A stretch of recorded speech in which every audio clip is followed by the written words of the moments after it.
If you're asking yourself right now, how do I layer all of my skincare into my routine? Well, then this video is for you. I'm using The Ordinary as an example, but this applies to any other skincare line. That's what I'm going to talk about today, my morning routine and my evening routine, and how I layer to get the most out of my skincare product. If you've done any research, you've probably heard the adage that you should be using your products from thinnest to thickest.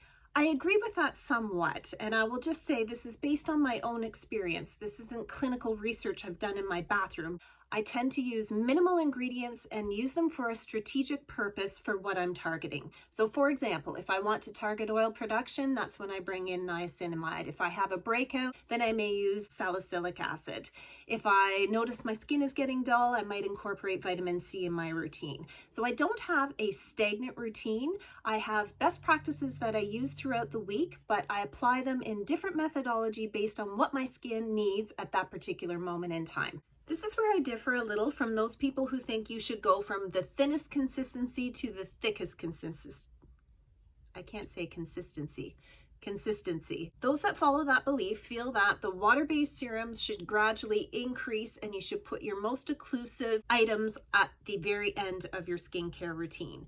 Well, I agree with that if you were using something very occlusive that had petrolatum in it or Vaseline that really is the largest size molecule that nothing else can penetrate in it.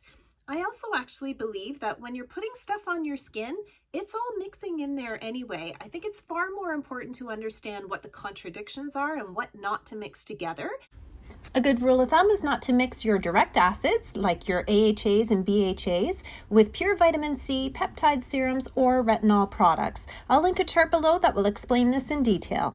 And in fact, I've actually found that I love niacinamide. I've done a video on the benefits of niacinamide and I'll link that below. However, when I apply it to my skin, just straight onto my skin, I tend to get a sensitivity there. And how I overcame that is I actually apply it after my moisturizer.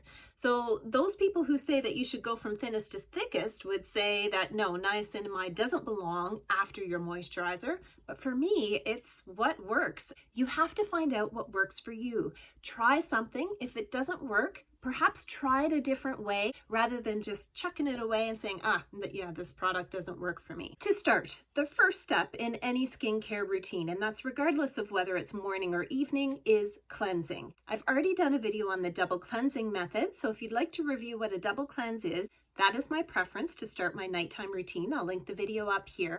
In the morning, however, I only use water to wash my face, and that's because I find using cleansers both morning and night really stripping to my skin. I have dry cheeks, and I find cleansing twice a day really exacerbates the dryness in my cheeks, but you can choose the cleanser of your choice. If you're using a toner, I tend to apply this next. I should say the toner that you use should be hydrating and not drying. Drying ingredients could be alcohol. Some people find witch hazel very drying and irritating. I fall into that category. So you want to see products in there that are very hydrating, such as hyaluronic acid and green tea. I'll definitely be reviewing my favorite toners in a future video, so subscribe if you're interested in that content. I'm also of the belief that toning preps your skin for what's to come next. A lot of people find that toning is an extra superfluous step, and I would say if you really want a pared down minimalist approach, the toner might be a step that you want to skip. Once my skin is cleansed and toned, I'm ready for the next step. Personally, I don't use acid exfoliations in my morning routine. I save those for the evening. But a best practice is, if you're going to apply actives in your morning routine, to do it at this point.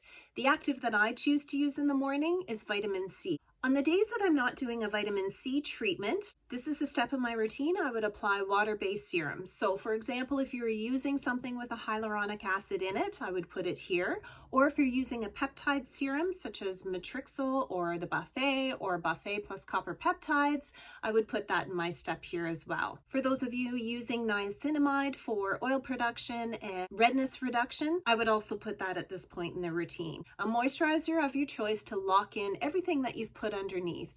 And the final step, you get bonus points if you can guess it, Of course, it's sunscreen, and you want to be using an SPF of 30 or above. If you choose to use a physical or a mineral sunscreen, you have the benefit of putting it on your face and going outside immediately. If you choose a chemical sunscreen, then of course you have to wait at least 15 minutes in most cases before your exposure to the sun. Okay, to recap my morning routine, cleanse is the first step.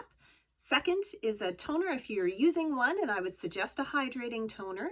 Third step is any actives, vitamin C or acid exfoliation or a treatment like a niacinamide, anything that falls into that category. Your hydrating serums or your peptide serums, moisturize to lock all that goodness in. Your sunscreen, which is extremely important. If you're using vitamin C or even retinol, those products are very photosensitizing, so you'll be at an even higher risk of burning your skin. And now for the nighttime routine. Anybody else walk into the bathroom at nighttime just excited to do their nighttime routine, or is that just me? Leave me a comment below. I know some people dread it. I actually love it. The biggest difference in my nighttime routine is the double cleanse. I start with an oil-based cleanser, follow it up with a water-based cleanser. That ensures that I'm getting rid of all of the makeup and sunscreen. It's essential to make sure that my skin is clean and prepped for all of the products that I want to layer on after that. I have a minimalist approach to skincare, so I don't layer on a lot of different things at the same time. But if you do, it's really essential that you know what the contradictions are. Certain things, if you mix together, will absolutely cause a reaction, and other things will minimize what you're going to get out of it. The Ordinary website is really good at explaining that. There's a chat room where you can always ask your questions to be sure that you're not mixing something you shouldn't.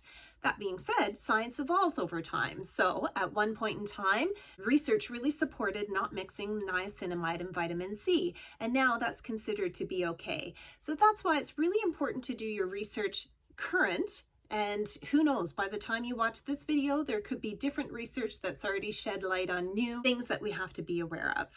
After the cleanse in my nighttime routine, the second step for me is again toning with a hydrating toner. Step 3, I would tend to do some moisturizing treatments at this point in time. So if I was going to do a mask and it was a moisturizing mask, I would apply it now and let it sit for whatever the directions are on that particular mask and then remove. Then I would go in with the treatment section of my nighttime routine. For example, a retinol. I use retinol throughout the week. Not on the same night that I do my acid exfoliation. My favorite exfoliator is a mandelic acid. I've also done a video on that. I'll link below. But you could use any of the AHAs, the glycolic acid, lactic acid, mandelic acid, whatever suits your skin type at this point in your routine, or a salicylic acid.